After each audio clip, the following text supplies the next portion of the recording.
Let's turn to Nepal and see what's cooking there. The mysterious death of a journalist has become a watershed moment for the entire Nepalese media. Journalists from various media organizations in this Himalayan republic are coming together to demand justice. Justice for Balram Bania, the assistant editor of one of the most widely read newspapers in Nepal, the Kantipur Daily. He was just 50 years old and he is said to have been somebody who never capitulated to pressure. We shall discuss his quality in a while. For now, I want to focus on the mysterious circumstances surrounding his death. On Monday, the 10th of August, Balram Bania went missing. He went out of contact with his family and office. Initial reports say that he was swept away in a river after falling from a bridge.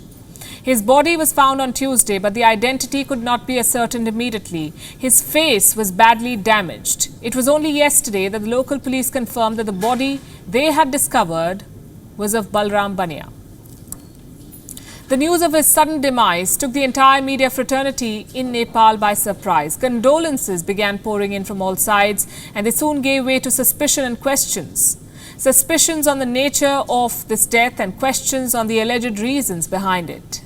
You see, Balram Bania was famous for being one of the most vocal critics of the Chinese regime's influence in Nepal. Of late, he had been publishing a lot of anti-China commentary. On your screen is a front-page story by him that was published on the 10th of June, an extensive report on Chinese encroachment in Nepalese territories. This report created a huge controversy. The Chinese did not take it well. They forced the Nepal government to issue a press release condemning this report. They asked Balram Bania to retract his claims. Well, now the journalist is dead, and the news of his death is spreading like wildfire in Nepal. The focus is back on his anti-China reports and articles. His colleagues and followers are hinting at foul play. The head of the Nepal Press Council, a certain Kishore Shrestha, is at the receiving end of much criticism. He is being accused of not waiting for a police investigation and deliberately declaring this death as suicide induced by alcohol. A number of press unions and journalist organizations are pressing for a fair investigation. This includes the Nepal Press Union, the Federation of Nepali Journalists, the Freedom Forum, and several others. All of them together are asking the Oli government to make public the quote-unquote truth behind the mysterious death of Balram Bania. They say his death could be linked to the stories that he filed against China. And these doubts, let me tell you, are not unfounded. Because China has a history of intimidating and threatening the Nepalese media.